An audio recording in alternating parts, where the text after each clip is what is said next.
Hello students, आपके अपने YouTube channel we winners में आपका बहुत बहुत स्वागत है। और आज हम लोग एग्ज़ाम का टाइम चल रहा है तो ये डिस्कस देखेंगे कि आज वो कौन से 8 सीक्रेट्स हैं जो आपके एग्ज़ाम में आपको मैक्सिमम मार्क्स गेन करने में मदद करेंगे। तो आज हम आपको वो सारे 8 सीक्रेट्स जो है वो क्लियर करने वाले हैं। मैं हूँ आकांक्षा और हम लोग स्टार्ट करते हैं अपने पहले बहुत इंपॉर्टेंट पॉइंट से।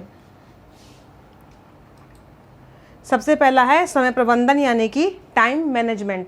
टाइम मैनेजमेंट, जहाँ तक टाइम मैनेजमेंट की बात आती है तो ये बहुत इंपॉर्टेंट टॉपिक है। देखिए, आपको एग्ज़ाम में घड़ी लेके जाना बहुत ज़रूरी है, क्योंकि अगर आप घड़ी लेके नहीं गए तो फिर आप इस इशू को लेके हमेशा परेशान रहेंगे। दूसरा, आपको 3 घंटे का टाइम मिलता है और आपको टास्क मिलता है 3 घंटे में कुछ क्वेश्चंस करने का। तो आपको ये घर से होमवर्क करके जाना होगा कि आप ये देख लें कि मुझे कितनी देर में लॉन्ग क्वेश्चन करना है, कितनी देर में शॉर्ट। तो आपको 3 घंटे में पूरे पेपर को बांट लेना है और ये ध्यान रखना है कि आपको 3 घंटे के अंदर अंदर अपने पूरे पेपर ख़त्म करना है। अगर आपने ये टाइम मैनेजमेंट ध्यान रखा है तो निश्चित ही हर क्वेश्चन आपका इक्वली इम्पॉर्टेंट होगा और इक्वली आप उसमें अपने आंसर को खुद से अच्छे से लिख पाएंगे। तो ध्यान रखिएगा कि हमको टाइम मैनेजमेंट यानी कि हर क्वेश्चन में जितना टाइम हमने दिया हुआ है उसको हम उतना ही टाइम देंगे, ना लॉन्ग को ज़्यादा देंगे ना शॉर्ट को ज़्यादा देंगे। जिसके लिए जितना हमने बना रखा है हम उसको उतना देंगे ताकि हम अपने टाइम पीरियड में अपने आप को मेंटेन कर पाएँ। ठीक है, दूसरा हमारा कौन सा बहुत इम्पॉर्टेंट सीक्रेट है वो देख लेते हैं।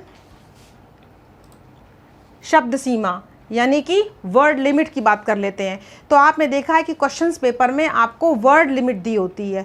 वर्ड लिमिट भी एक तरीके का रूल होता है, जैसे कि 3 घंटे में क्वेश्चन करना है, ये एक रूल है, वैसे ही ये भी एक रूल है कि आपको वर्ड लिमिट का भी ध्यान रखना है। वर्ड लिमिट में अगर आपने 5-10 शब्द आगे पीछे किए तो कोई बात नहीं, लेकिन अगर आप उसको फॉलो नहीं करते और लॉन्ग आंसर को आप एक्सट्रीम पे लॉन्ग करे दे रहे हैं, शॉर्ट में भी आप मैटर बढ़ाए दे रहे हैं, तो कहीं ना कहीं आप रूल तोड़ते हैं। जो आपको कहा गया वो आप नहीं कर रहे हैं, ये एक नेगेटिव इम्पैक्ट है। और उसके अलावा अगर आप शॉर्ट में ज़्यादा डिटेल लिख देंगे तो निश्चित सी बात है कि आगे आने वाले जितने भी क्वेश्चंस हैं वो सफ़र करेंगे, क्योंकि आपने 3 घंटे में जितना टाइम देना था उससे कहीं ज़्यादा टाइम दिया। तो वर्ड लिमिट का ध्यान रखिए और शॉर्ट को शॉर्ट में, लॉन्ग को लॉन्ग में, जितने भी शब्द दिए हुए हैं उसको उसी लिमिट में अपने टाइम के अंदर कंप्लीट कीजिए। ठीक है, तो हमारा तीसरा सीक्रेट क्या है वो देख लेंगे। प्रश्न पत्र ध्यान से पढ़ें। Read the question paper carefully. हम लोग अक्सर ऐसा करते हैं, अक्सर स्टूडेंट्स ऐसा करते हैं कि जब पेपर आता है तो घबरा जाते हैं और पेपर को ध्यान से नहीं पढ़ते और उनको लिखा कुछ होता है और आंसर कुछ और देने लग जाते हैं, जबकि आपको वो आंसर अच्छे से आता है। तो आप इस बात का ध्यान रखें कि जब आपको क्वेश्चन पेपर मिले तो आप बिल्कुल घबराइए नहीं, उसको ध्यान से, उसी क्वेश्चन को कम से कम 2 बार पढ़िए, तब उसको लिखना स्टार्ट कीजिए। क्योंकि अगर आप ठंडे दिमाग से पढ़ के लिखेंगे तो आपको याद आएगा कि हाँ मैंने ये पढ़ा हुआ है। लेकिन अगर आपने हड़बड़ाया और क्वेश्चन नहीं पढ़ा तो आप पढ़ी हुई चीज़ को भी हड़बड़ा के कुछ और लिखाएंगे, जो कि बहुत ही एक नॉर्मल सी गलती है और बहुत बच्चे करते हैं। तो आप लोग इसका ध्यान रखिएगा और क्वेश्चन पेपर को, एक एक क्वेश्चन को ध्यान से पढ़िएगा। ठीक है, हमारा नेक्स्ट सीक्रेट कौन है वो भी देख लेते हैं हम लोग। साफ लिखावट, neat and clean hand writing. बहुत सिंपल सी चीज़ लग रही होगी आपको, neat and clean hand writing, ma'am इसमें भी क्या है? इसमें बहुत कुछ खास है।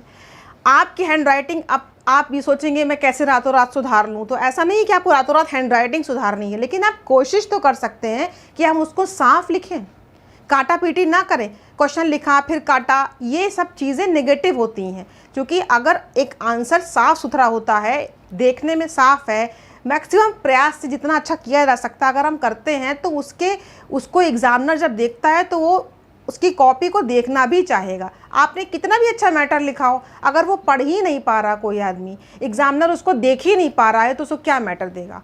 तो जितना ज़रूरी होता है आपका नॉलेज होना, उतना ही उसका प्रेजेंटेशन भी होना। आप कोई चीज़ जानते हैं पर आपको प्रस्तुत भी तो अच्छे से करना है।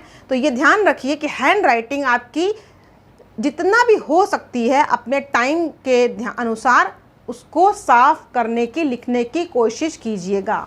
ठीक है, नेक्स्ट सीक्रेट देखते हैं हमारा कौन सा है। पहले जो प्रश्न आते हैं वहाँ से शुरुआत करें। तो आपको ये बात ध्यान रखनी है, हमारे पूरे क्वेश्चन पेपर को जब हम देखते हैं तो हमें ऐसा होता है कि कोई क्वेश्चन बहुत एकदम टॉप क्लास का आता है, कोई थोड़ा सा कम आता है। तो जो क्वेश्चन आपको सबसे अच्छा आता हो उसको आप सबसे पहले लिखिए। क्यों? क्योंकि first impression is last impression. अगर एग्जामिनर जब देखता है कि पहला क्वेश्चन आंसर उसने बहुत अच्छे से लिखा है आंसर, तो उसका एक इंप्रेशन भी बनता है कि स्टूडेंट को काफ़ी अच्छे से नॉलेज है और ये काफ़ी अच्छे से लिख रहा है।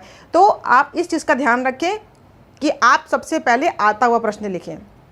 इसका एक और भी लाभ क्या मिलेगा, जब आपको आती हुई चीज़ होती है तो आपने जितना सोचा होता है घर से मैटर जो आपको आता है वो आप अच्छे से टाइम के लिमिट में ठंडे दिमाग से लिख पाते हैं और टाइम बचा पाते हैं। क्योंकि जब चीज़ें हमें आती हैं तो हम उन्हें कम टाइम में लिख लेते हैं, तो हमारे बाद के क्वेश्चंस के लिए हमें थोड़ा सा टाइम मिल जाएगा। तो यही देखिएगा, पूरे पेपर को देखिएगा और जो क्वेश्चन आपको सबसे अच्छा आता हो वहाँ से उसको शुरू कर दीजिएगा लिखना। ठीक है, नेक्स्ट है सभी प्रश्नों को करने का प्रयास करें। बहुत इंपॉर्टेंट है, सभी प्रश्नों को करने का प्रयास करें। इसका एक सीधा सा सवाल है कि हमें क्वेश्चन पेपर को छोड़ना नहीं है, लेकिन अब इसका मतलब ये भी नहीं है कि आपको जो आंसर आता नहीं है, क्वेश्चन आता नहीं है, आप वो भी उल्टा सीधा लिख दें। ऐसा मत कीजिए। आपको जो क्वेश्चन बिल्कुल नहीं आता है उसको तो आप छोड़ ही दीजिए, क्योंकि उसका तो नेगेटिव इम्पैक्ट है। लेकिन प्रयास कीजिए कि आपने पढ़ा है, ठंडे दिमाग से सोचिए, आपको याद आएगा कि आपने पढ़ा है, और कोशिश कीजिए कि पूरे पेपर को सॉल्व कीजिए। क्योंकि जब आप 100% अटेंड करेंगे तभी तो आपको 100% में से मार्क्स मिलेंगे। अगर आपने 90 का ही अटेंड किया, अगर आपने 80 का ही अटेंड किया, जो भी आपका मैक्सिमम मार्क्स है, अगर आपने मैक्सिमम मार्क्स अटेंड किया है तो मैक्सिमम मार्क्स में से ही आपको मार्क्स मिलेंगे। अगर आपने कुछ पार्ट छोड़ दिया है तो फिर तो वो ज़ीरो हो जाना है। तो आप कोशिश कीजिए कि पूरा पेपर अटेंड कीजिए। ठीक है, नेक्स्ट है सटीक उत्तर लिखें। सटीक का मतलब ये है कि आप कृपया करके कहानी ना बनाइए। कहानी का आशय ये है कि आपको जो चीज़ आती है उससे अच्छे से लिखिए, क्योंकि आपको वर्ड लिमिट का ध्यान रखना है। अगर आप वर्ड लिमिट इसीलिए दी होती है कि हम फालतू के मैटर को वहाँ पे ना लिखें। अगर हम फालतू का मैटर लिखेंगे तो वर्ड लिमिट तो हमारी मैटर ही नहीं करेगी, क्योंकि आपको शॉर्ट आंसर लिखना है। तो आपको जितने वर्ड लिखे हुए हैं उसमें आप इम्पॉर्टेंट फैक्ट ही लिखिए। ठीक है, जो अच्छे से आपको आता हो उसको लिखिए, चाहे लॉन्ग हो, चाहे शॉर्ट हो, चाहे कोई भी आंसर हो। और जो पूछा गया है उतना ही लिखिए, उसके इधर उधर आप नहीं लिख सकते। 2-4 लाइनें आगे पीछे इंसान भूमिका बनाने के लिए लिखता है, लेकिन उसके अलावा आप जो कुछ भी पूछा है उसके इधर उधर बहुत ज़्यादा जानने की कोशिश मत कीजिए। तो एक एप्रोप्रिएट आंसर ही लिखिए। नेक्स्ट देख लेते हैं, उचित नींद लें तथा पूरे आत्मविश्वास के साथ एग्ज़ाम देने जाएं। यानी कि जब भी आपका एग्ज़ाम हो तो आप अपने उस एग्ज़ाम के जस्ट पहले वाले दिन अपने जो कंटेंट मैटर पढ़ाई को ख़त्म कर लीजिए।